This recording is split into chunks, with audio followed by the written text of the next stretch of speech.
Tamo junto aí rapidinho, nosso primeiro podcast, Podcoach. Estamos aqui com o Edinaldo Basílio, nosso amigo já de anos, né? Participamos de campanha juntos, campanha política. Edinaldo é um cara sensacional, foi secretário de assistência. O último cargo dele, né? Ele vai se apresentar, mas para mim ele é foi chefe de gabinete de deputado na LERJ, trabalha com política já há algum tempo, empresário do ramo de educação, foi dono de um dos maiores cursos de línguas aqui, né, bilíngue. Ele vai se apresentar para vocês. Edinaldo Basílio, nosso amigo, nós vamos falar dos desafios da assistência social para adolescentes e jovens. Edinaldo foi secretário de assistência social, eu também fui. Conheço muito menos do que ele, mas a gente tem que trocar algumas coisas para você ficar inteirado no que está acontecendo e no que nós temos para passar, né? Ele tem para passar de informação. Vamos lá, Edinaldo, eu queria que você se apresentasse de antemão. Muito prazer em estar com você aqui, dividindo uma mesa aí já de tempos, né, que a gente vem conversando, a gente trabalhou juntos lá atrás, trocamos ideias numa campanha em 2016, aí você seguiu o teu caminho, eu fiquei aqui no meu caminho, mas de antemão, muito obrigado por aceitar o convite de estar aqui conosco. Vamos nessa. Fala pro povo aí. Bom dia, Sidney Coutinho, bom dia pessoal, assim, ligado aí nesse podcast.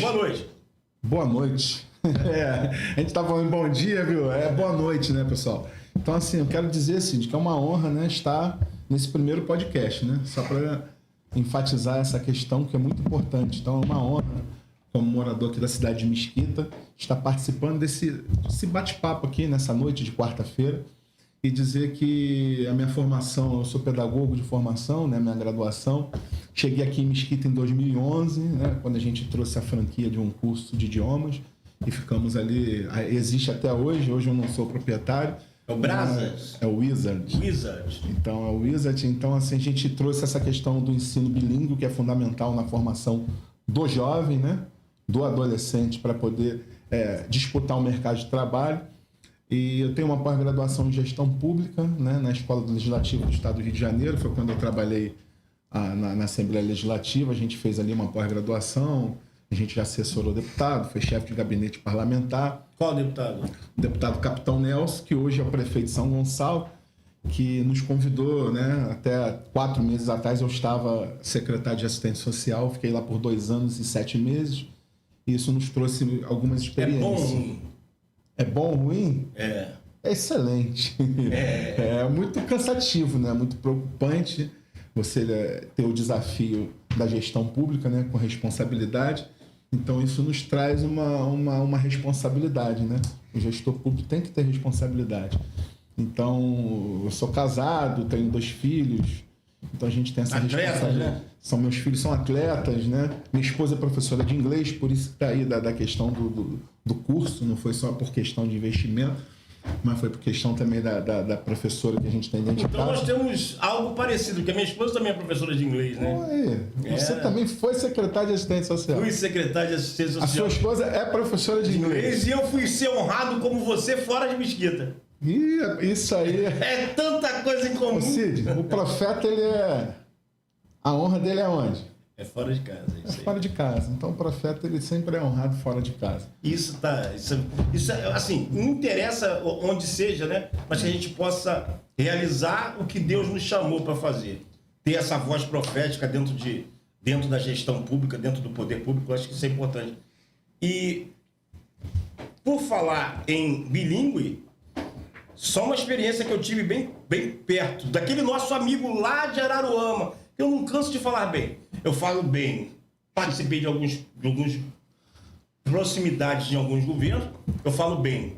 Do Jorge Miranda, aqui, esse eu falo sempre bem. E também lá do Chiquinho, que você me apresentou. Chiquinho do Atacadão, né? Ele foi o início aqui da Casa do Sabão, né? Ele sempre conta a história aqui. Ele foi morador de Mesquita. Foi morador de Mesquita, trabalhou na Casa do Sabão, foi um dos diretores lá. Isso. E foi para Araruama, criou lá. E hoje a prefeita é a esposa dele, Ele foi 2 vezes prefeito, lá, 2 mandatos, e ela está no 2º mandato, já para eleger a sucessora, para disputar com a sucessora. Mas quando eu quero chegar no Chiquinho, que em Araruama, a escola que a sua esposa, que você criou, vai surtir um efeito menor, sabia? Porque lá tem nós tivemos lá esses dias, lá tem uma escola municipal Bilíngue. com orientação militar. Isso é fundamental na formação do jovem adolescente, até porque a gente está nessa resenha hoje aqui falando da questão do desafio, né, da assistência social junto a jovens e adolescentes. O adolescente ele tem que ter um ensino de qualidade. Se você não tem no adolescente um ensino de qualidade, público de qualidade, como é que você vai formar um homem? Então, assim, o bilíngue hoje é fundamental. É fundamental. É fundamental. Você tem que ter o português, inglês, português e espanhol, porque o mundo, né, globalizado, ele gira em torno de outro idioma. Então, se você não tiver, a gente não tiver como preparar, né, os jovens da periferia, os jovens negros, para poder disputar com o jovem branco, com o adolescente branco, não funciona. Não funciona. Vamos pelo lado da assistência, né? Vamos pelo lado da assistência, porque primeiro nós vamos fazer tentar conduzir uma questão panorâmica. Eu vou te perguntar, né? E o povo quer saber. Tem muita gente da assistência nos acompanhando, tá? Tenho certeza disso. Eles são nossos amigos, né? E trabalharam conosco, gente que está observando isso. Eu quero ter um parecer sobre algumas coisas, né? Eu vou te fazer umas perguntas. Eu quero falar sobre jovens e adolescentes. Só diretamente jovens e adolescentes. Diretamente jovens e adolescentes. É isso que eu quero de você. Vamos caminhar. Dinaldo, nós vivemos num país, num mundo, onde os jovens e adolescentes são afetados diretamente pela cultura, pelas drogas. Eu digo pela cultura que hoje, uma cultura de enriquecer, no meu entender, de enriquecer rapidamente com a cultura, está tirando os jovens da periferia e fazendo com que os outros os tenham como referencial. E isso, ninguém tem o talento e ninguém é enxergado, nem todo mundo é o Neymar para ser rico. Então eles buscam outros caminhos. E nesses outros caminhos eles são direcionados também pelas consequências a pagar a sua conta, a fechar a conta e a pagar suas consequências. Muitos vão para o sistema prisional. Eu quero tratar essa realidade da assistência do SUAS em relação a esses jovens e esses adolescentes. O que tem sido feito? Tem sido trabalhado com excelência? Os governos municipais, estadual, federal, ele tem investido nessa realidade? Onde existe falha, onde não existe, onde eles estão acertando, onde não estão acertando? O que os assistentes, os profissionais têm gritado por conta da falta de estrutura? Aí eu vou deixar com você, já vou te fazer uma pergunta, pode? Não, vamos dentro desse que você já fez esse apanhado, é uma coisa que é importante destacar, né? Que a assistência social, ela precisa auxiliar o desenvolvimento dos jovens, integrando projetos educativos e culturais. Desde que você tenha esse jovem adolescente para ser formado, qual vai ser o papel, o desafio do assistente social, da assistência social? O desafio dele é fomentar esses projetos educacionais, projetos culturais. Quando você fala da questão do SUAS, dos municípios que estão fazendo ou não, o município em si ele não tem um recurso financeiro para isso. Ele depende do repasse que é trabalhado pelo governo federal. São os repasses mensais que o governo federal passa baseado naqueles acompanhamentos que os municípios fazem, através do atendimento do CRAS, do CRES. Então, entender essa construção, né, do jovem e do adolescente é entender que o papel da assistência social é auxiliar esse desenvolvimento, para que possa ter as parcerias, né? Então, quando você fala dessa questão do papel da assistência social do jovem e adolescente, ele auxilia nesse desenvolvimento para construir projetos culturais. Então, é um convênio que a gente tem que ter uma parceria junto com a Secretaria de Cultura, para que possa ter esse desenvolvimento, junto com a Secretaria de Educação, para que possa trabalhar dentro dos projetos educacionais. Entendeu, Cid? Então, assim, é dentro dessa garantia de direitos que a assistência social trabalha. Ela assiste o desenvolvimento através do acompanhamento dos projetos. Porque, senão, quando você não tem esse acompanhamento e desenvolvimento, o que vai acabar fazendo na formação do adolescente? Então, pelo que você me disse, e pelo que eu concordo plenamente, é que a assistência é tão importante que ela tem que trabalhar em conjunto, precisa ter o trabalho em conjunto com a saúde, com a educação, com a cultura, com o esporte, com isso Com o tudo. desenvolvimento econômico. Aí você falou da questão da saúde, olha como é importante. Se você pegar grande parte dos jovens em situação de rua hoje, são pessoas que têm problema de saúde mental, problemas psiquiátricos. E isso tem que ter uma parceria junto com a saúde, onde você tem em diversos municípios os CAPS, para poder acompanhar o adolescente com problema de saúde mental. Eu vou chegar aí. Eu sei que você vai chegar aí, mas eu preciso falar dentro desse conjunto. Então, a gente não acha o adolescente jovem, todos eles sarados e são. Todos eles têm um problema específico. Então, você, como assistente social, a assistência social, ela media isso. Ela precisa garantir o direito daquele adolescente, daquele jovem. Tanto é que o ECA ele veio para ser o quê?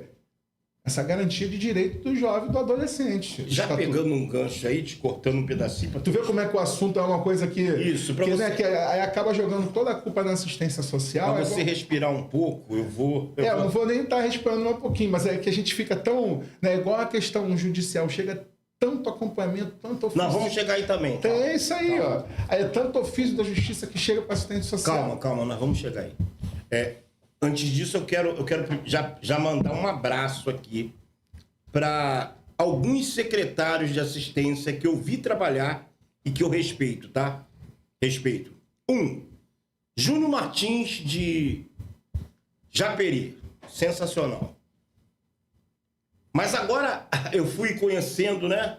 Depois que eu saí de Japeri em 2012, deixei de ser secretário lá, eu fui conhecendo ao longo do caminho pessoas, assim, extraordinárias, tá? Vou te dizer. Cristina Quaresma. Top. Foi até ser secretária de Estado. Cristina Quaresma, um abraço. Érica Rangel.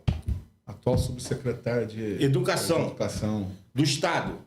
Que foi secretária aqui em Mesquita, subsecretária aqui, e foi subsecretária de Estado de Desenvolvimento Econômico. Ela foi subsecretária de gestão do SUAS, né? Do Estado, lá de Tenho mais assistência. respeito por Érica. A Érica é, assim, um mulherão, sabe? Assim, não tem cara feia pra Érica. Não tem cara feia pra Érica. Não tem cara feia, não tem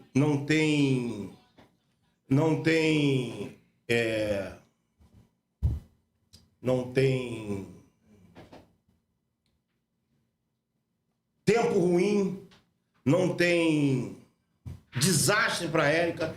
A Érica tá sempre sorrindo, a Érica tá sempre alegre, a Érica tá sempre pronta a servir. Mas agora, nesses últimos tempos, eu conheci uma que é extraordinária também, que não tem muito sorriso no rosto não, tá?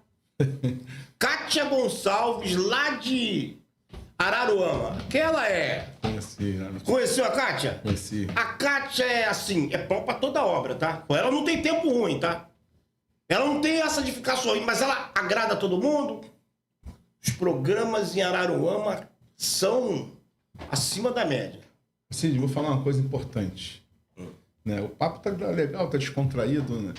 E para você estar na frente, né, o assistente social, o operador do SUS, né, que se dedica ali o dia a dia, ele tem que Enquanto você fala, eu como, tá? ele tem que sorrir.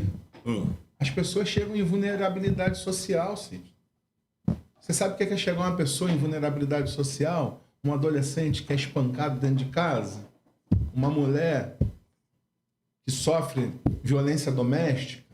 O jovem com problema de drogas? Se você não tiver, conforme você relatou, o sorriso da Érica, a empatia da Kátia, né? O carinho que a Lamarão tem, que é uma secretária de queimados que trabalhou até com a Cristina, com a Quaresma, e todos eles que operam dentro do SUS, que a gente conheceu diversos, né? Através aí do trabalho que a gente fez, né? No período que a gente teve na assistente social, tem que ter essa empatia, você acaba se envolvendo no dia a dia, né? Eu lembro quando teve lá em São Gonçalo aquela questão lá do deslizamento, a gente passou dias lá, né, na chuva, você tem que abraçar as pessoas. Eu não conheço muito São Gonçalo, Você não. tem que abraçar as pessoas. Eu não conheço muito São Gonçalo. O que eu conheço de São Gonçalo, sabe o que é? É da cultura. Sabe o que eu conheço da cultura de São Gonçalo? Tem. Olê, olá, Salgueiro vem com piraí, a força vai ver. Não é isso? Não é isso? Não tem isso? Claudinho e Bochecha. Igual você vê lá, o trabalho que o Capitão Nelson tem desenvolvido no município de São Gonçalo, arregaçando a manga, ele está no dia a dia, sorriso, trabalhando na rua, juntamente, né, com o deputado Douglas Ruas, né, que é o atual secretário de Estado de Cidade, que tem desenvolvido esse trabalho magnífico e deu toda a liberdade para a gente trabalhar na época, né, quando a gente esteve lá, e assim todos os secretários dando autonomia de trabalho para a gente poder desenvolver dentro daquilo das políticas públicas. Eu queria só enfatizar uma coisa importante aqui, que foi quando a gente teve a pandemia, que foi um cenário que mudou muito dentro Tudo. da gestão. E nós vamos pública. falar disso aqui. Porque existe a assistência antes da pandemia e depois da pandemia. o meio da pandemia. Meio da pandemia, isso. E o pós-pandemia. Né? Só para ser rápido aqui, uma coisa que a gente desenvolveu dentro da Prefeitura de São Gonçalo, dentro da assistente social, foi que a gente fez um diagnóstico. Né? Os CRAs estavam fechados, ninguém estava podendo sair, né? Estava todo mundo em casa, com medo, que é questão de vacina. E ali a gente estava nesse momento como secretário de assistente social e a gente fez um diagnóstico e ali a gente desenvolveu um projeto chamado Cidadania Itinerante. O que foi o Cidadania Itinerante? A gente pegou os serviços da assistência social, os serviços da saúde e a gente levou para a periferia. Então, aquela pessoa que estava lá na comunidade, ela estava tendo acesso ao CRAS através do Cidadania que a gente estava fazendo todo sábado. A vacina chegou na periferia através do Cidadania que a gente espalhou pelo município de São Gonçalo. Foi uma coisa que foi bem efetivada. A gente até criou, né, lei na Câmara Municipal, né? A gente, com experiência dentro do Legislativo, a gente já encaminhou logo para a construção de política pública para que isso possa ser uma política pública efetiva. Deixa eu pegar uma palavra que você te interrompeu um pouquinho. Pegar uma palavra que você falou aí, que é uma palavra que está muito na moda. E é muito na moda no governo Jorge Miranda, tá? Então você fala do Capitão Nelson, eu vou falar do Jorge Miranda. Também aqui, vamos... Não só fixando em São Gonçalo e Mesquita, que eu não faço parte do governo de Mesquita, mas eu acompanho a palavra diagnóstico. O Jorge usa muito essa palavra diagnóstico. Diagnóstico. E ele mostra, ele comprova que ele tem diagnóstico de tudo. Hoje eu já passo, dentro dessa conversa aqui, eu passo a ter, e vou ter uma conversa com ele, perguntar se ele tem diagnóstico da assistência. Porque da saúde eu sei que ele tem diagnóstico. Eu sei que ele tem diagnóstico da educação. Ele tem diagnóstico de trabalho e renda que está totalmente associado à assistência. Trabalho e renda, tá? Totalmente associado. Se você tem uma secretaria, uma secretaria de Estado, uma secretaria nacional de assistência e que não, um ministério de desenvolvimento, e você não trabalha em parceria com o trabalho e renda... que é o desenvolvimento econômico, empregabilidade. Esquece. Você tem que ter parceria. Esquece. Exatamente. Esquece. Então ele tem diagnóstico da saúde assim ao extremo, diagnóstico de tudo que você pode imaginar, diagnóstico da educação, de tudo que você pode imaginar, mas eu ainda não conversei com ele se ele tem um diagnóstico da assistência. Diagnóstico da assistência, diagnóstico em todos os aspectos. Porque em alguns momentos, Felipe, o diagnóstico dos gestantes, dos outros meios, das outras secretarias, vem pela assistência pelo Bolsa Família, certo? Pelo CAD único, certo? Porque o CAD único ele é a mais confiabilidade central de informação. Tá legal, mas no CAD único. Mas aí eu quero ver onde a gente vai chegar agora, tá? Aí que a gente vai entrar no podcast agora. Isso aqui foi só uma entrada, tá? Agora a gente vai entrar. Eu quero falar de jovens e adolescentes em situações de vulnerabilidade. Situação de vulnerabilidade. Quem tem esse diagnóstico? Porque, vamos lá, o meu entendimento, eu quero aprender com você, eu quero que você me ensine isso, porque você passou agora, nesse momento, bem próximo.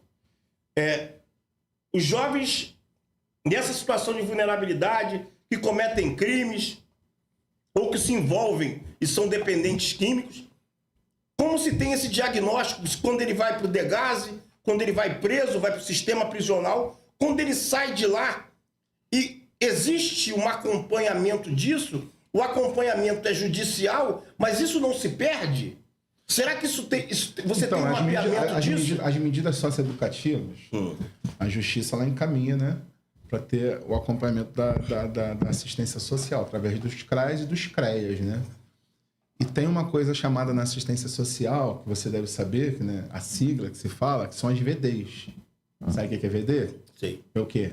Visita domiciliar. Visita domiciliar. A visita domiciliar visa o acompanhamento daquele jovem, daquele adolescente com medida socioeducativa, que tem algum acompanhamento na justiça, para ele, o profissional da assistência social, junto com a psicóloga que vai junto, na VD, junto com o veículo da assistência social, vai lá naquela casa, conversa, vê como é que está a situação do garoto, vê a família. Você vai falando, eu vou pontuando. Você falou uma coisa que eu quero que você fale. Então, a visita domiciliar... Você fala de São Gonçalo, você fala dos demais. Eu estou falando dentro do sistema, dentro do né? sistema. Quando você fala de... Isso aí eu aprendi vendo que lá a gente fazia. Tá bom, vamos lá. Você fala de visita domiciliar, você tem que falar dos veículos da assistência social. Ponto. Também você vai pontuar isso, tá? Os veículos dos municípios pequenos, se os veículos estão em condições ou se há veículos para que essa demanda seja atendida. Sim, porque o governo federal, não só do passado, mas como de agora, eles têm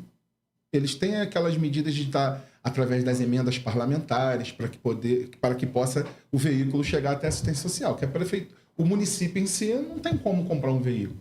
Então, o veículo ele vem dentro de emendas parlamentares ou então através igual a gente teve lá, através do programa que teve junto ao Ministério, que a gente conseguiu um veículo para a questão do idoso. Tá bom, então vamos... Para acompanhamento do idoso. Vamos esse outro ponto. Entendeu? É emenda parlamentar? É emenda parlamentar. Emenda parlamentar é uma questão de prioridade. Então, você tem que entender que o gestor tem que entender que a emenda parlamentar não pode ser prioridade somente da educação, somente da saúde, somente da obra, da infraestrutura, mas tem da segurança. A assistência social não tem um sistema? O SUS. Pô. Isso aí. O SUS é o Sistema Único de Assistência Social. O SUS é o Sistema Único de Saúde. Uma coisa que a gente sempre debatia, e o prefeito até me cobrava muito isso, o serviço que quando a gente atendia alguém do CRAS, do CRES, você tem que catalogar aquelas pessoas, porque o SUS ele repõe aquilo que você atende. É igual o SUS. É um band-aid, um esparadrapo que você usa dentro do sistema, aquilo é pago. Aquilo tem tabela. Então, dentro do Sistema Único da Assistência Social não é diferente. Os repasses é baseados no atendimento que você faz em pessoas em vulnerabilidade social, pessoas em situação de rua. Mas da mesma forma que a saúde... Esses repasses são feitos por você prestar essa conta e não fecha a conta na saúde, você tem que ter... Vou dar um exemplo com Mesquita. Mesquita não fecha a conta da saúde. Se o prefeito não se virar em buscar emendas parlamentares, não sobrevive. O município não sobrevive, certo? Assistência social é a mesma coisa. A mesma coisa. Então você tem que ter as emendas parlamentares. Aí o município acaba tendo que aportar muitas das vezes para que você possa complementar, entendeu? Porque o repasse, né, muitas das vezes, nunca era suficiente para Aí vai da questão da visão do prefeito, do gestor e entender que a importância da assistência social. Seja ele qual for, seja ele de Guapimirim, seja ele de Magé, seja ele de Japeri, seja ele de qualquer outro município. O gestor, na sua maioria, ele não pode deixar a assistência social só para os momentos de desastre, de calamidade, entendeu? Ele tem que saber que se ele fizer de forma preventiva, vai funcionar. Por exemplo, a Defesa Civil, como não tem que fazer hoje a prevenção, tem que ter a sirene, um aviso da onde um possível local de enchente, aí tem a retirada com antecedência. Então, todo esse exercício, todo esse investimento, ele precisa também ser preventivo na assistência social. Vamos falar dos jovens e adolescentes. Deu para entender? Então, assim, quando você é preventivo no jovem e adolescente, aí a gente está falando de jovem e adolescente. Quando a gente gera oportunidade de qualificação profissional, quando a gente gera oportunidade de empregabilidade para o jovem, a gente está sendo preventivo, não está? Vamos trazer para o cenário atual hoje? O que está acontecendo lá em Copacabana? O cara fez o vídeo lá, os garotos fizeram o vídeo lá, roubando o celular. E tu viu? Eles depois fizeram um vídeo, dei soco na cara. Aquilo para eles estão sendo... Parece que eles estão fazendo, ou seja, sabe que eu cheguei? Não sei se estão começando a pensar nisso, não, mas eu pensei. Eles querem ser os caras da mídia, o menino da mídia da maneira deles, cara. Já parou para pensar isso? Eles querem fazer o momento deles social daquilo que eles sabem fazer. Assim... Não sei, é uma viagem que eu... Não, essa viagem vai de encontro à nossa conversa quando nós tratamos que você tem que capacitar esses jovens, certo? Aí eu quero até que você aborde isso. Nós vamos chegar onde você falou aqui. Se o jovem está indo na praia dia de semana, cara... Não, vamos lá. Onde você falou aqui, você falou disso, certo? Eles estão influenciando, certo? Bacana. Mas nós conversamos lá atrás, em off aqui, eu quero trazer a nossa conversa em off, tá? Da seguinte forma. Quando você tem as comunidades carentes, e eu tenho números de várias comunidades carentes, eu tenho estudado muito sobre a Chatuba de Mesquita, e vai ter um momento que nós vamos fazer um podcast somente falando de Chatuba de Mesquita. Só de Chatuba de Mesquita. Porque a Chatuba de Mesquita tem 32.170 habitantes, na sua grande maioria negros, e hoje você o prefeito Jorge Miranda investiu em CRAS, investiu em saúde, em clínicas da família, investiu em segurança, investiu num circo, investiu em saneamento, drenagem, pavimentação, mas hoje a política pública para Chatuba de Mesquita é trabalho e renda para esses jovens, que são assolados pela criminalidade, pelo desemprego, trabalho e renda. Só que você me fala uma outra coisa. Aí eu quero que você aborde sobre isso. Trabalho e renda para capacitação de torneiro mecânico, profissionalizante. Se você trouxer hoje para nossa realidade, aí você fala até... Eu vou voltar nesse assunto aqui, mas deixa eu falar uma coisa bem antes aqui. A capacitação profissional... Tá saindo da meada aqui.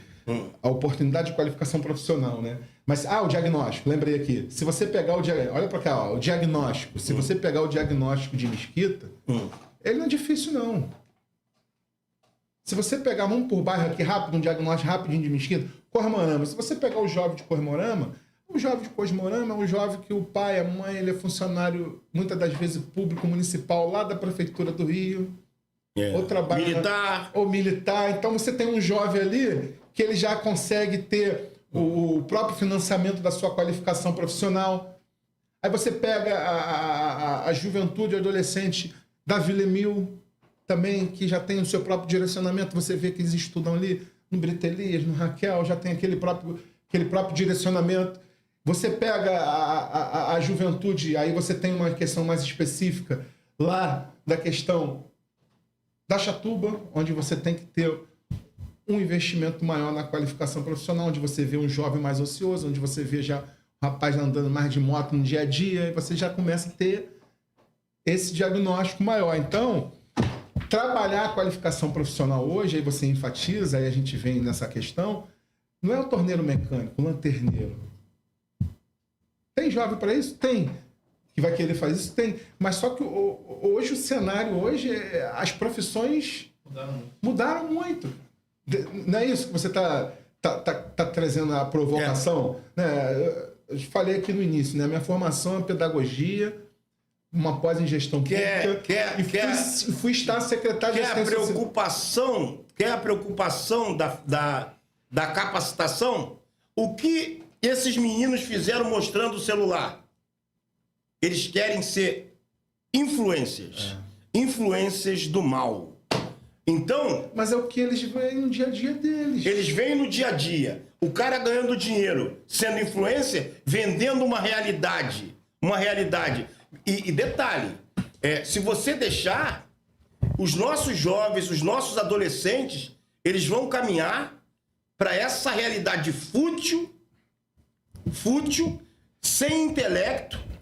E aí você tem que mobilizar isso. Muito mais em comunidades periféricas, que você já tem a mobilização pela falta de intelecto, que as mídias sociais estão trabalhando isso, e ainda vem a questão da criminalidade, da exaltação do poder fácil, do dinheiro fácil, né? Da riqueza, do ouro, do celular caro, sem trabalhar. Mas de antemão, vamos parar por aqui, vamos começar, mas eu quero falar ali, ó.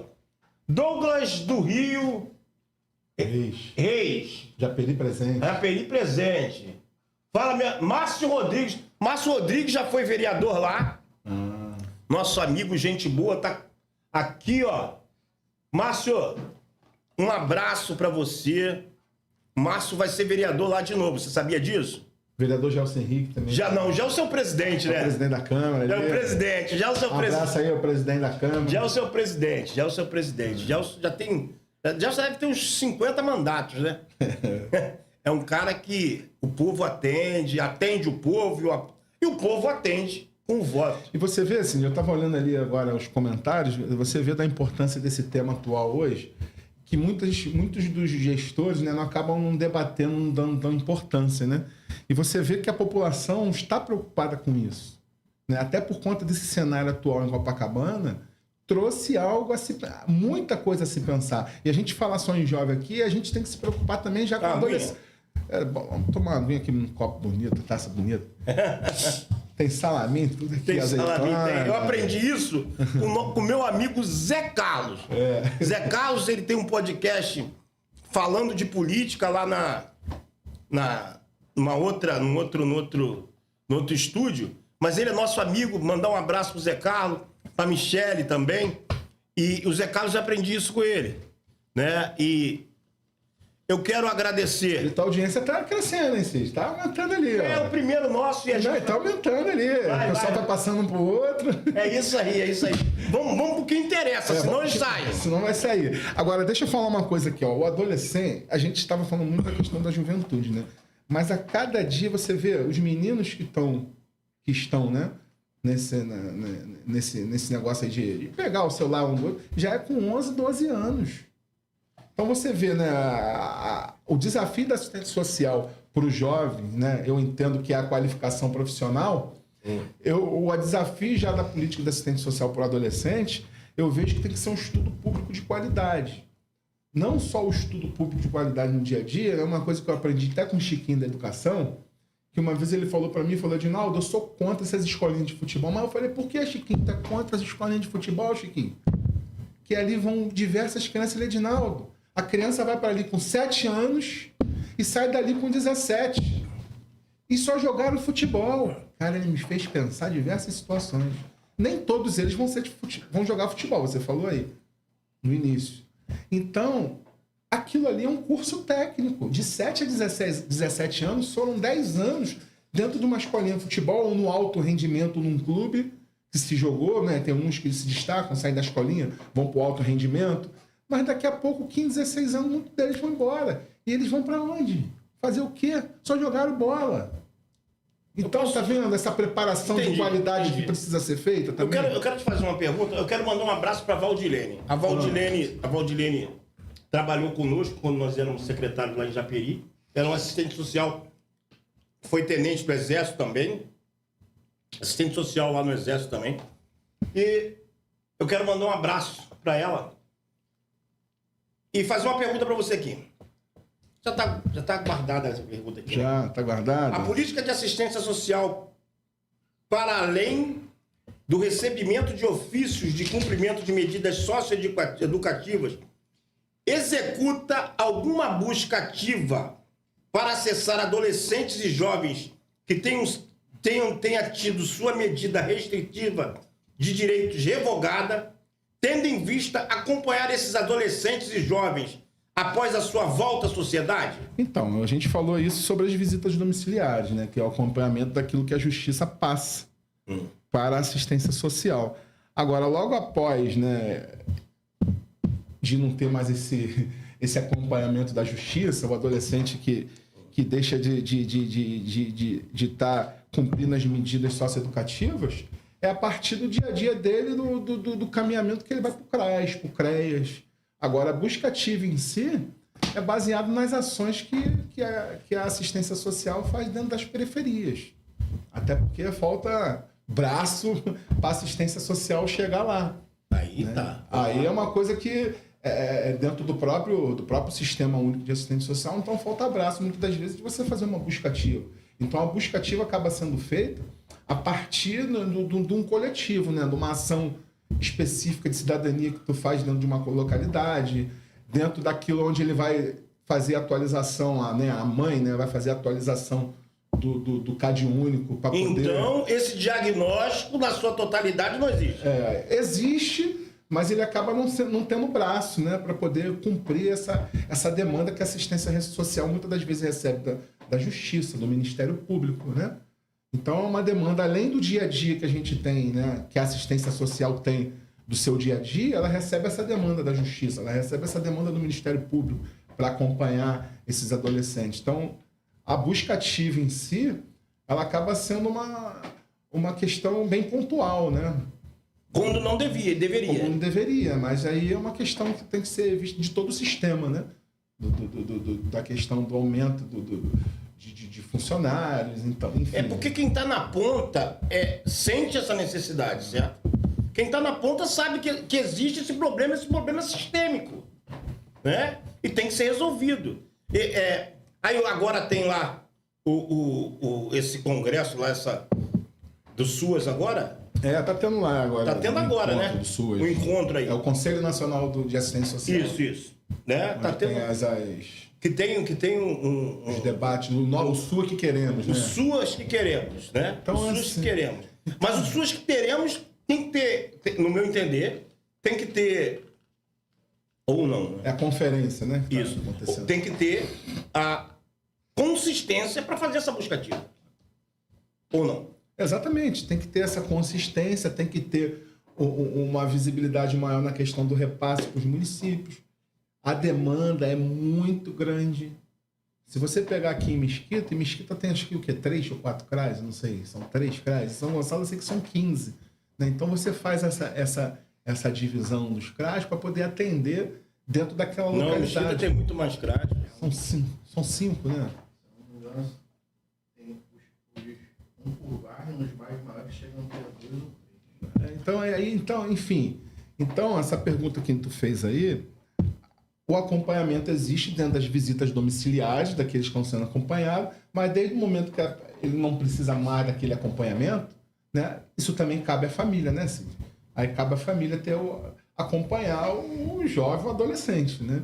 Então, muitas daquelas famílias que têm e recebem Bolsa Família, aí quando vão ter o acompanhamento do CRAS, aí sim acaba tendo o que o CRAS tem que fazer, o acompanhamento. Que o CRAS não é só fazer cadastro de CadÚnico igual na tua cabeça aí. Você falou, só cadastro de CadÚnico. Não, as pessoas Você sabe que tem os serviços de não é convivência a minha acompanhando. cabeça. A minha cabeça não é essa. A minha cabeça é enxergar o que acontece. Porque se você não tem essa busca ativa, se você não tem programas, investimento, como são as oficinas, são os serviços de convivência e fortalecimento de Que existem em todos os CRAs que eu conheço. Todos os CRAs tem que existir isso, entendeu? Isso. Então são repasses para que possam existir isso. Então isso tudo fortalece. Sabe por quê? Quem já viveu no sistema prisional sabe, você sai de lá, você precisa ter os seus vínculos fortalecidos. A pessoa, como está na rua, em situação de rua, ela tem vínculos quebrados. Se você pegar, eu vou te dar um dado internacional. Repete isso aí que você falou. Quem sai do sistema prisional o quê? Tem vínculos quebrados. E precisa o quê? Fortalecer vínculos, para que você possa se ressocializar. Você precisa fortalecer vínculos. Mas qual o poder do Estado? Qual a função do Estado? Esperar que esse venha até a instituição para fortalecer vínculos ou até ir até ele? Então, é por isso que hoje a pessoa, quando sai do sistema, o jovem, né, tem os escritórios sociais, né? Que são É isso aí. Os escritórios sociais, eu até saí de lá, tava em trâmite, né? Eu tinha acabado de assinar em São Gonçalo, no Rio, acabou de assinar na Prefeitura do Rio, que é um convênio com o Conselho Nacional de Justiça, o Tribunal de Justiça, o Legislativo Estadual, juntamente com a Secretaria Municipal de Assistência Social do município, fazem esse convênio para que exista esse escritório social. Como é que funciona um escritório social? O escritório social ele funciona no sentido de ter um espaço que concretiza a ressocialização. O que é concretizar essa ressocialização? Ali vai ter um profissional, um advogado, vai ter um psicólogo, vai ter um assistente social, vai ter um pedagogo, para que ele possa estar no dia a dia sendo acompanhado. Ele está conseguindo um emprego, ele tem um curso de qualificação profissional, entendeu? Então ele consegue ter esse vínculo, né, daquilo que está no dia a dia social. Vou te dar uma amplitude maior nisso? Dessa causa eu conheço? Sim. Infelizmente. Vamos lá. Você falou do jovem que sai do sistema, certo? Legal. Mas ele vai para o sistema sozinho? Não. Porque não... Não, quem vai com ele? A família, certo? A família. Quando ele sai do sistema, quem vai conviver com ele quando ele sai do sistema? A família que já foi com ele para o sistema, tá? Mesmo não estando lá dentro... Mesmo não estando lá dentro, ela foi presa, tá presa junto com ele. É, verdade. Emocionalmente... Quando ele está lá dentro, a assistência tem dado esse acompanhamento, e quando ele sai, essa relação então, quando tá lá somente dentro, com ele ou é com a família? Sabe por quê? Existe uma luta muito grande, vamos imaginar, um jovem envolvido no tráfico, Edinaldo, e esse jovem vai preso. A família já vai com ele. Ele sai, certo? A família está com ele, certo? Bacana? Ele vai buscar esse encaminhamento do CRAS. A família tem que ir junto, sabe por quê? A família está sofrendo. A família está sofrendo pela expectativa dele voltar a ser o que ele é. Isso precisa de tratamento psicológico, de assistente, de... Pedagógico, de cognitivo, de tudo, físico. E esse conjunto de coisas demanda de braços. Então, por isso que está nascendo esses escritórios sociais, porque o convênio ele tem que ser a partir do próprio sistema de justiça junto com o assistente social. O assistente social vai saber quem está no sistema a partir da própria justiça, entendeu? Então tem que ter esse convênio onde vários municípios já estão assinando, que é o escritório social, que ele trabalha para concretizar essa ressocialização, porque a gente já sabe, eu nunca fui do sistema prisional, mas a pessoa deve ter diversos vínculos quebrados. Porque você não foi secretário em Japeri, se fosse, seria... Então, assim, tem diversos vínculos quebrados. Até eu falei assim, eu ia dar um exemplo, eu estava consultando alguns países fora para a gente poder ver a situação, né? E você vê países mais ricos, né? Conseguiu dar moradia para todas as pessoas em situação de rua. Assim. Suécia criou lá o sistema habitacional, todo mundo da rua saiu para morar. Pergunta você, eles conseguiram ficar no apartamento? Não. Como se? Eles estavam com vínculos quebrados, saiu todo mundo. Então a solução não vai ser também a casa. Quando eu li aquilo do exemplo da Suécia, eu falei, gente, a gente fica, não, se der uma casa, vai todo mundo, vai sair na rua, vai ter problema. Quer ver um problema que acontece? Não está acostumado a pagar luz, acostumado a pagar água, a pagar conta, não sabe conviver dentro de condomínio. Então, são... Não, mas nós temos uma realidade dessa aqui no Brasil, tá? Vou te dizer que eu vi há pouco tempo. Araruama, lá eles têm um sítio onde o morador em situação... O morador de rua, lá de situação de rua, ele é conduzido para esse sítio por livre e espontânea vontade, vai para lá. Lá ele mora, tem uma suíte, Felipe. A suíte tem ar-condicionado, não. Ar-condicionado, Wi-Fi, tudo limpo. Aí, Cid, estão tudo... falando ali que você... Ele é meu tio, teu sobrinho? Quem é meu tio?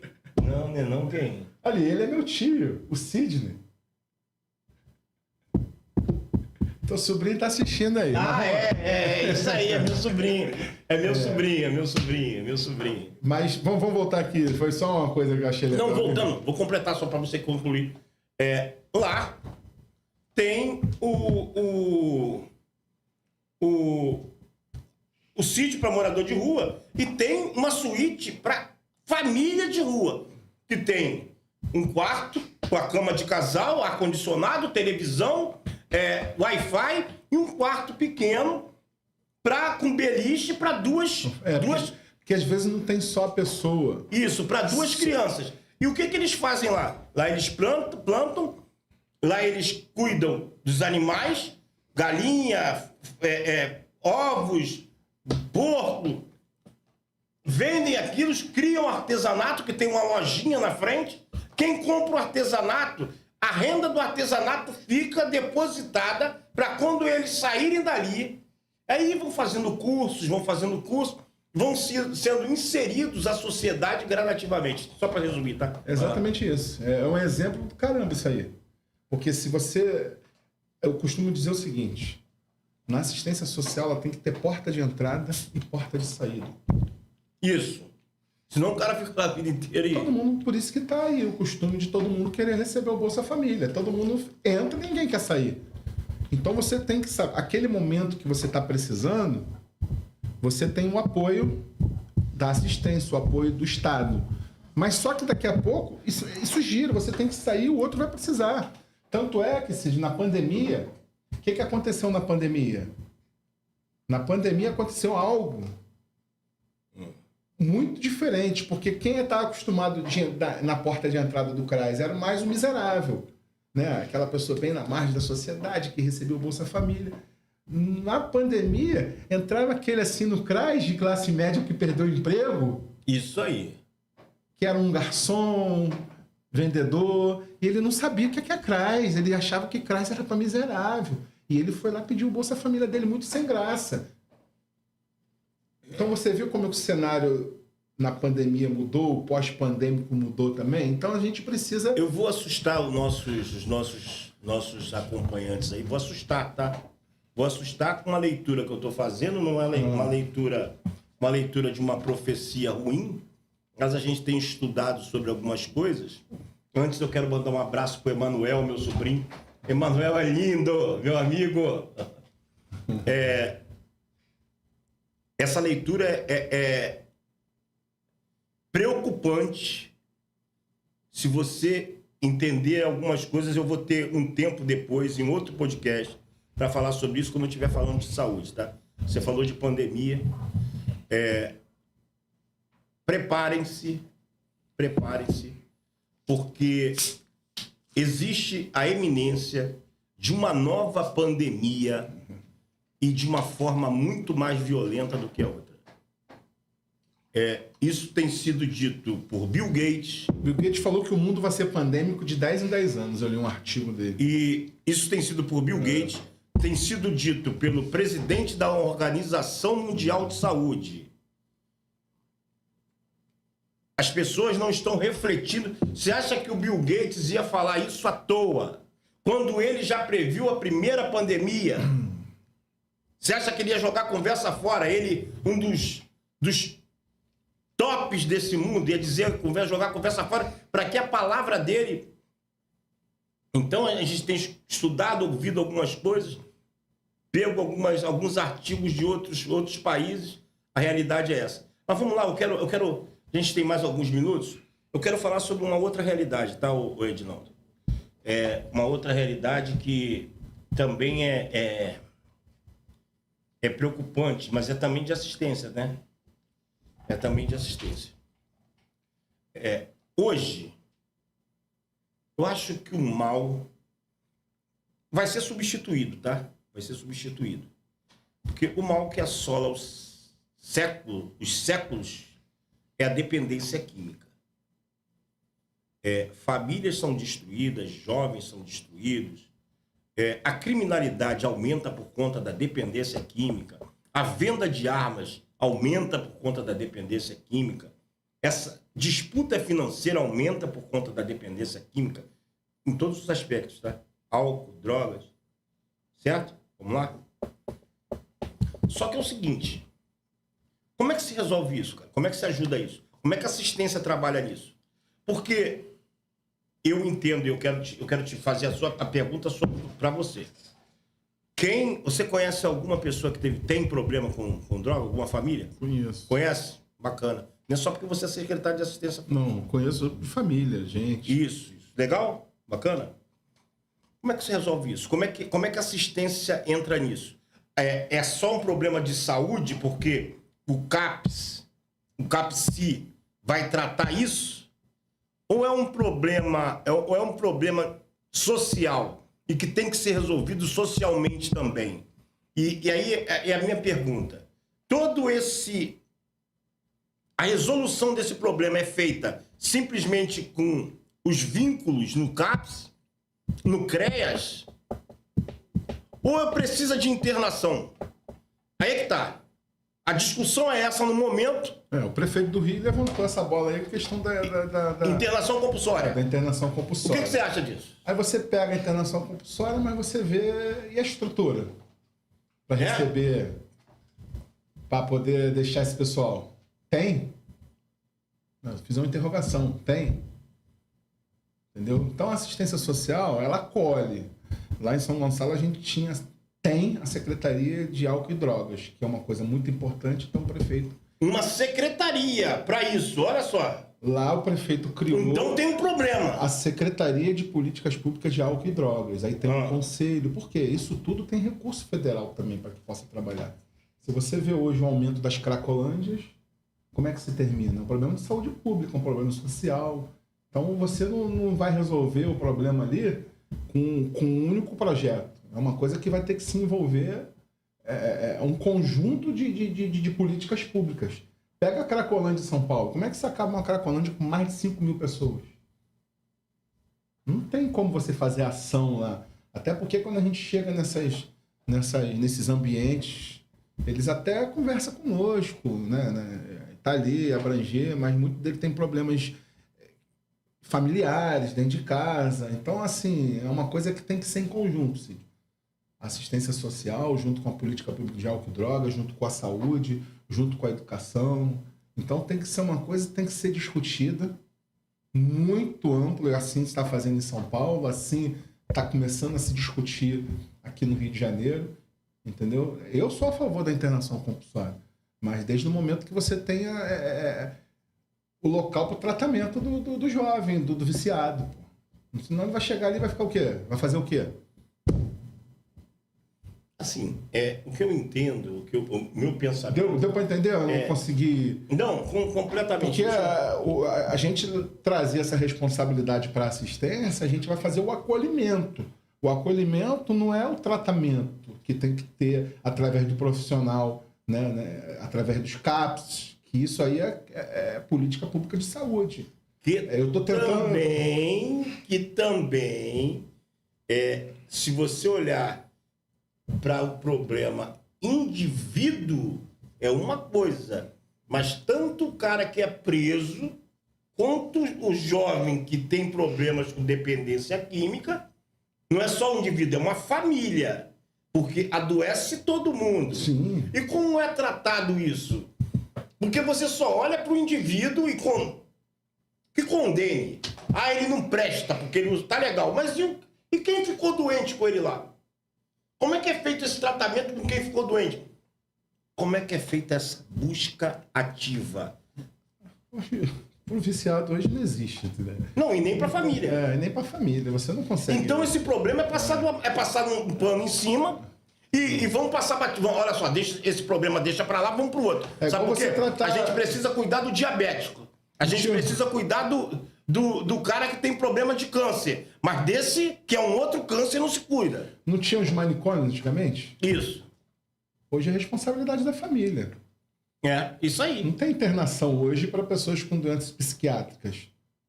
Tem quando a pessoa está ali, tem emergência, ele fica lá 24 horas, mas desde a política pública nacional que falou que a responsabilidade daquilo é de quem? É da família. Isso.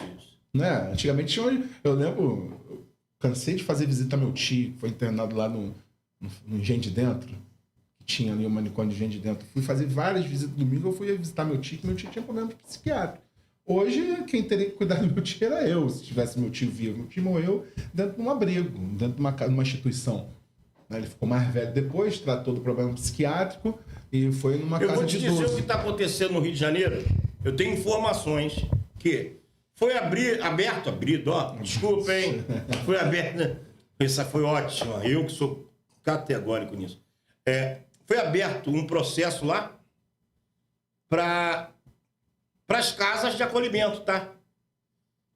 Já houve um processo, já visitaram as casas de acolhimento para fazer convênio com 600 vagas. Já tem um ano que, por viés político, não foi tomada essa atitude ainda. E se você está falando a nível estadual? A nível estadual. Não, município do Rio. Não, estado do Rio. Então, as casas se adaptaram para isso.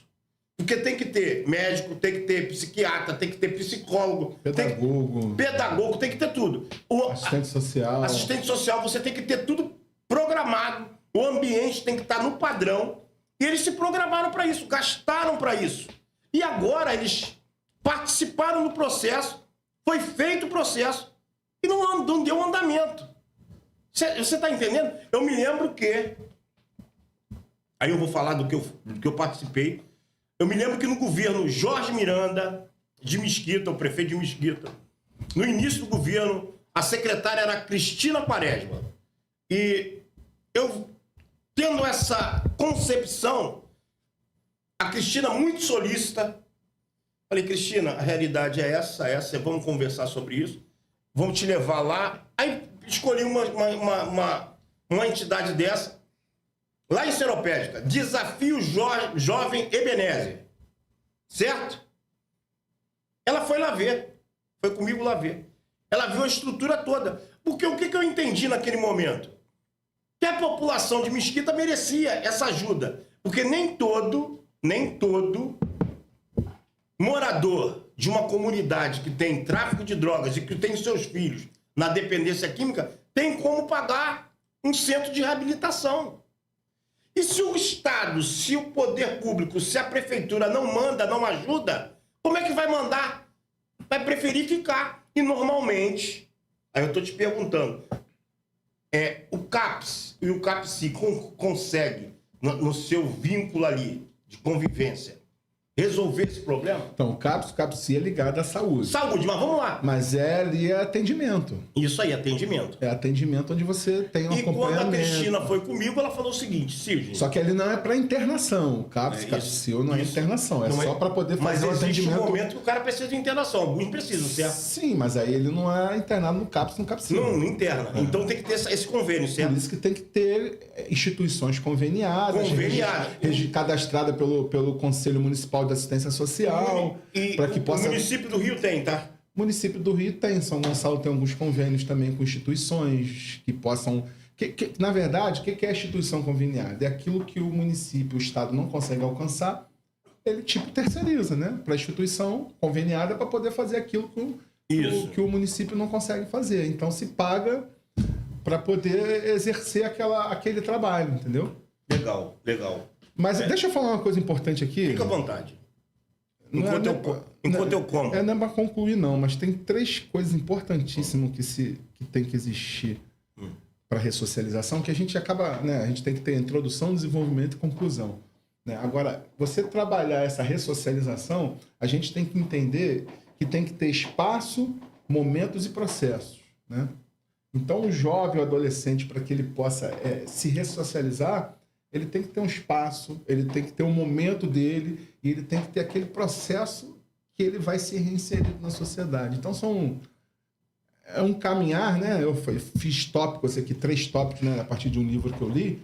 Eu acho interessante a gente enfatizar isso, para que a gente possa provocar isso nos gestores, né? Dos municípios, que não é só a importância só da saúde, da educação, mas a importância da assistência social, você tem enfatizado muito isso, ele é fundamental para a construção de políticas públicas, né? Lá eu vou citar em São Gonçalo, que eu fui secretário lá, nós temos lá tem a Secretaria de Gestão Integrada de Projetos Especiais. Essa secretaria, ela faz essa integração das outras secretarias para que possa alcançar o objetivo final. Né? Eu lembro lá do projeto da Padaria Escola que a gente tem lá em São Gonçalo, né? A Padaria Escola, onde pessoas em vulnerabilidade faz o curso básico de padeiro e confeiteiro. E em 6 meses, ele sai dali já sabendo fazer um pão. Só que depois quem vai arrumar emprego para ele não sou eu. Aí eu envolvi o secretário de Desenvolvimento Econômico e falar para ele, cara, vamos fazer essa integração para que você possa botar essa pessoa no mercado. Então você tem que ter essa integração das secretarias, essa articulação, entendeu? Para que, de fato, se construa a política pública. Pode dar prosseguimento, né? É isso. Então, assim, eu quero mandar um abraço pro Márcio, o grupo do Márcio Rodrigues, todo mundo, Vanderberg e Rodrigues. O Berg, ele é pré-candidato a prefeito de Japeri. Legal. Berg é gente boa. Um cara que tem conhecimento disso, porque ele é do DESIP, agente penitenciário. Isso é fundamental, né? Poderia estar junto aqui conosco, aqui, com certeza ia contribuir. É verdade.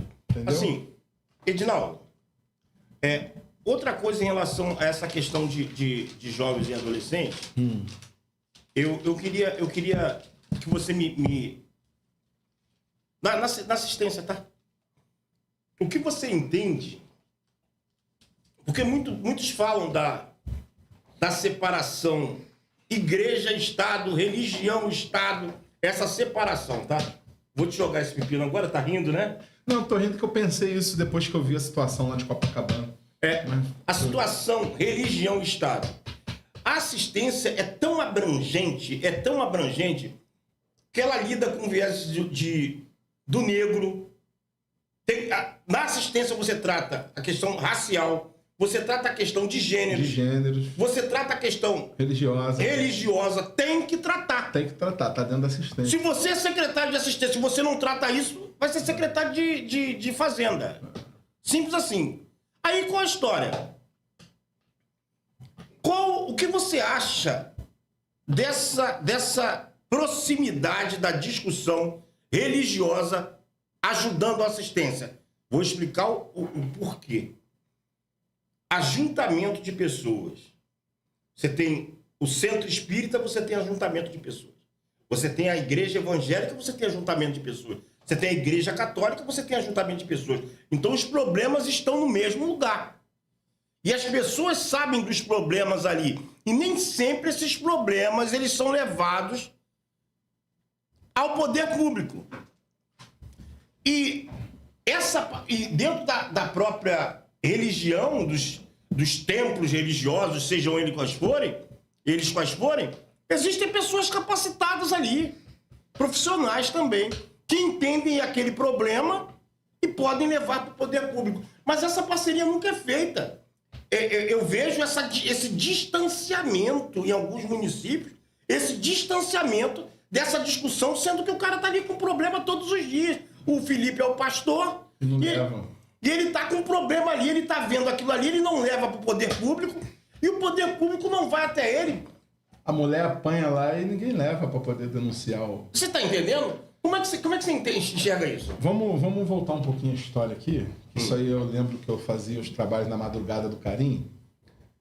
Hoje você vê, tem um restaurante do povo, que foi um restaurante popular. Enquanto isso eu vou comendo. Tem o Hotel Popular. Isso tudo foi baseado nos trabalhos quem era governador do estado era o Garotinho que implementou isso. Todo mundo reclamava, né, das políticas públicas da assistência social que o Garotinho criou. É uma das coisas que ficou tudo legado aí, né? Querendo ou não, ficou legado. Foi coisas criadas pelo governador Garotinho na época. E eu lembro que o Hotel Popular nasceu das pesquisas que nós fazíamos, né? Eu estou falando da Madrugada do Carim, que eu fazia pela igreja, de ir pela cidade do Rio de Janeiro, a gente tratar, cuidar das pessoas que estavam em situação de rua. E a gente começava ali no centro do Rio, entrevistar as pessoas, por que elas estavam dormindo na rua.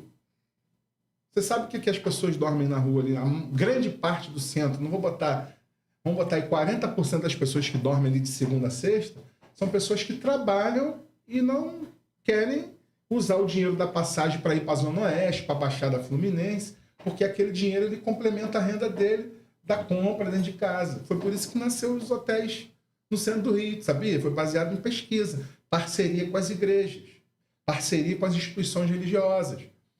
Eu ri quando você comentou isso, porque quando eu vi a situação do caos social instalado em Copacabana, eu falei, gente, o Estado sozinho não vai conseguir, através da segurança pública, reprimir isso, porque isso é uma questão social.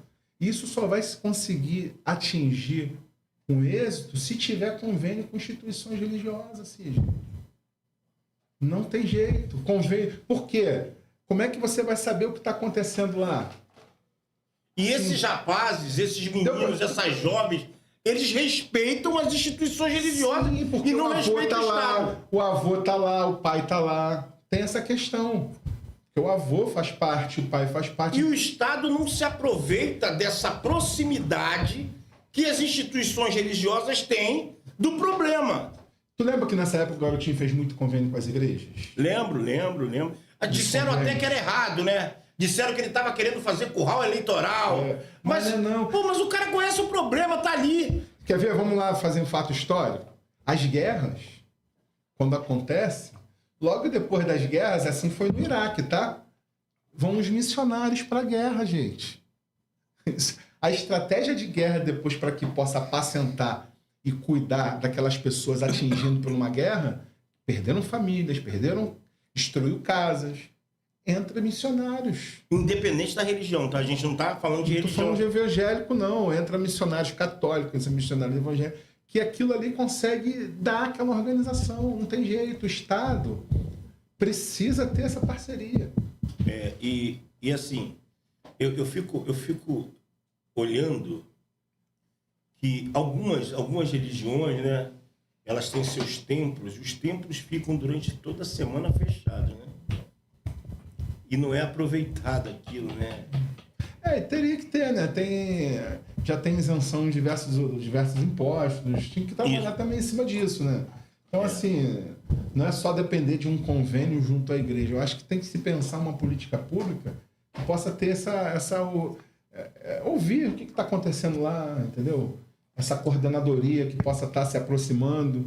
Até alguns municípios fazem as coordenadorias de assuntos religiosos aí, mas eu acho que poderia trabalhar em cima disso. As coordenadorias de assuntos religiosos trabalhar em cima dessa demanda de trazer o que está acontecendo na igreja. Mesmo que não tenha a coordenadoria, mas que tenha a proximidade com quem pode reverberar o problema da ponta. Porque a igreja é uma ponta. Certo que os problemas estão lá. Então, assim, eu quero, de antemão, já te agradecer pela presença. Deixar mais uns 2 ou 3 minutos para você dar as suas saudações finais. Eu também vou dar as minhas. Eu quero, já de antemão, já dizer que na próxima semana nós vamos estar aqui com um casal sensacional, tá? Um casal sensacional, um casal vitorioso profissionalmente, na família, um médico e uma advogada.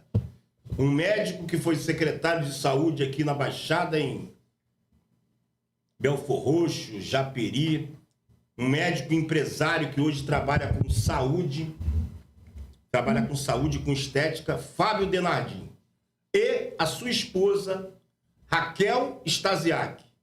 Raquel Stasiak, que é dona do Sejures. Fábio foi secretário de saúde comigo lá em Japeri, eu de governo de saúde. Raquel foi procuradora lá, subprocuradora.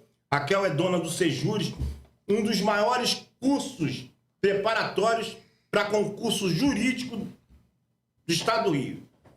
Sentou lá no Sejures, tem 70% de chance de passar em concurso público. Eles vão estar aqui falando de vida, falando das profissões deles na próxima semana. Hoje é dia 6, na próxima semana é dia 13, né, Felipe? Eles vão estar aqui. E eu já quero agradecer a todos que têm nos acompanhado. Quero mandar um abraço especial, né? Não posso deixar de dar um abraço. Minha esposa, nesse primeiro podcast, as pessoas que têm nos ajudado, Bruno, Daniel, Mauro, Rodrigo, o Murilo, Rosângela, Valdilene e também o cara que eu defendo aí, que a gente trabalha juntos já há 8 anos, mesmo eu um pouco afastado, mas eu respeito, que é o Jorge Miranda, né, que nosso amigo, um cara que eu respeito. Eu costumo dizer o seguinte, Edinão, eu conheci 3 caras que são acima da média em intelectualidade, tá? Eu convivi. Tem pessoas que são na média, tem uns poucos que são um pouco acima e tem outros que são muito mais acima. Um é o Celso Ataíde, eu repito isso em todos os lugares. Conhece o Celso Ataíde? O cara da CUFA. Ufa. Sensacional. Outro é Rogério Santana. Foi secretário de assistência social também, né? Foi secretário de Assistência Social. A gente se fala pouco, a gente não tem... Nós temos vieses políticos diferentes. E o outro, cara, é Jorge Miranda. Jorge Miranda, você fala a vírgula e já entende o livro inteiro, tá? Entendi. Eu aprendi diagnóstico O quê? Eu aprendi a falar diagnóstico com o Jorge Miranda. Ele é um cara que ele consegue formar a mente das pessoas, é um típico influencer. Se você chega na prefeitura hoje, todo mundo veste camisa preta, tá? Tá todo Ele mundo veste camisa preta. Tá todo mundo de camisa preta agora. Todo mundo de camisa preta, tá? De homem e mulher.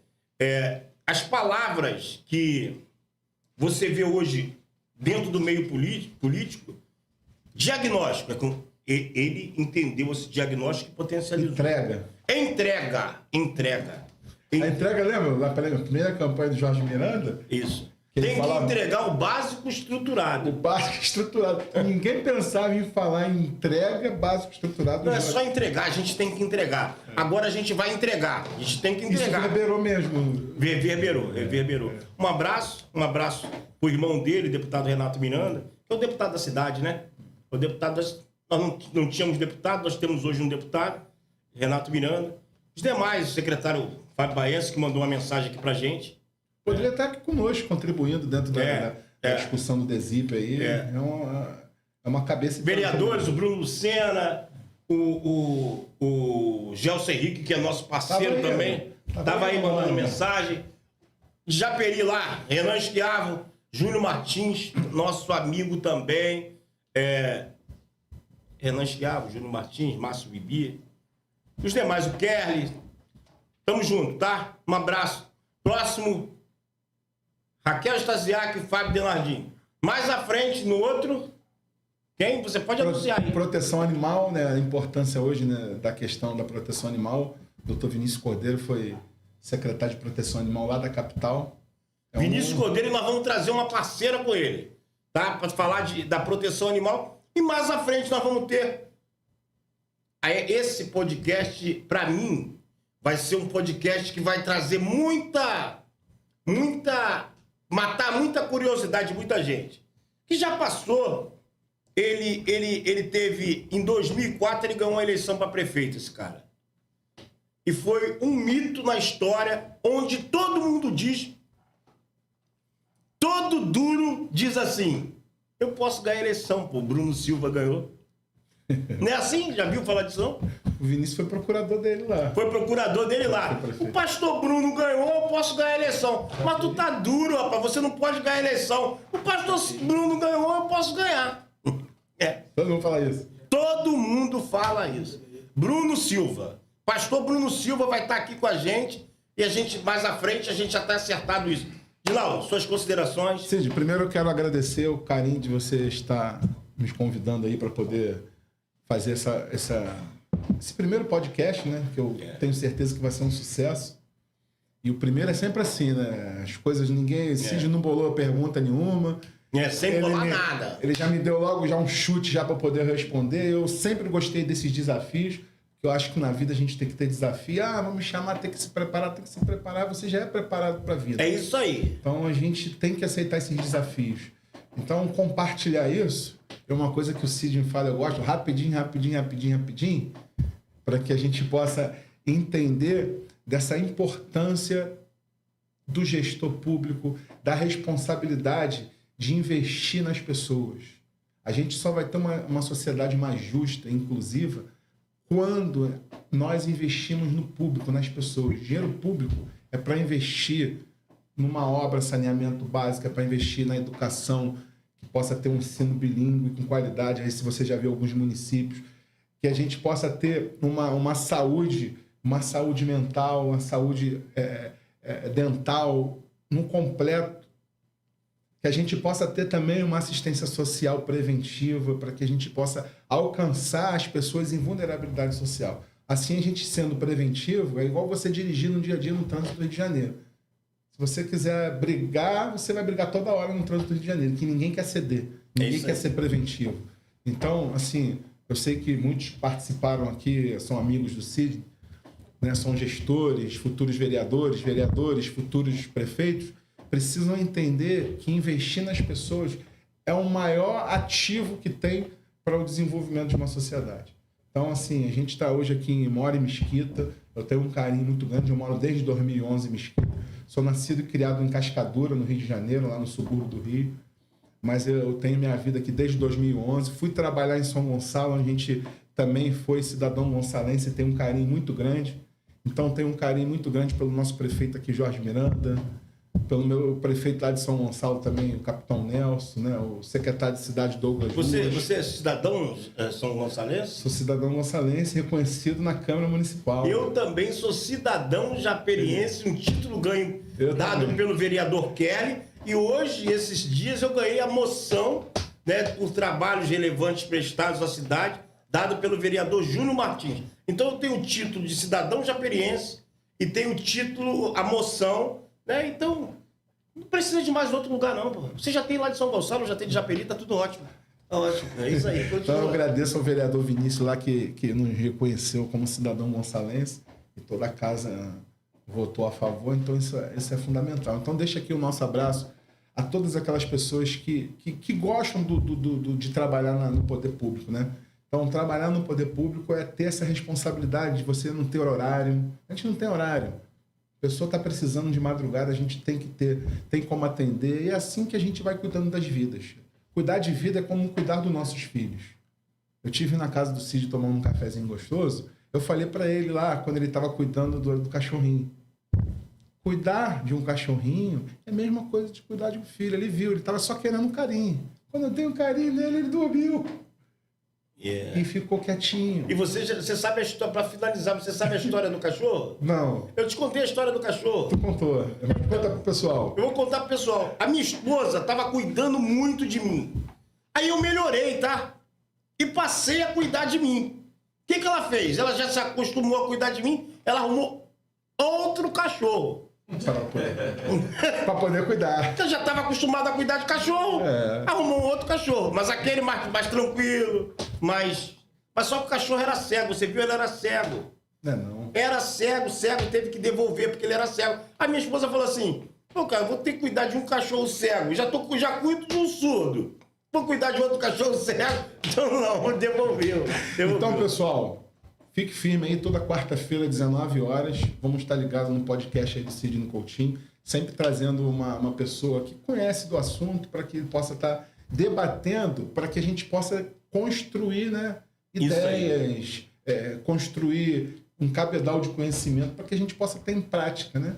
Colocar em prática isso. Então, parabéns aí pelo seu início do podcast. Eu fico feliz por estar presente nesse primeiro podcast. Com certeza estarei acompanhando todos eles. Toda quarta-feira, 19 horas. O próximo já tem na próxima quarta-feira. já tem na próxima quarta-feira, e que você possa dar sequência nisso, porque isso é fundamental para o crescimento de conhecimento da sociedade. Legal, muito obrigado. Finalizando, mandando um abraço pro Nicola, que eu tenho que deixar esse abraço para ele. Um abraço pro Nicola. Deixando a frase que a gente tem trago para nossa vida. Vira essa chave, vamos virar a chave. E para desligar, um abraço pro nosso amigo Felipe, e Murilo, Mauro, estão aqui com a gente. Felipe, muito obrigado por ceder esse espaço. Tamo junto. Um abraço. Rapidinho.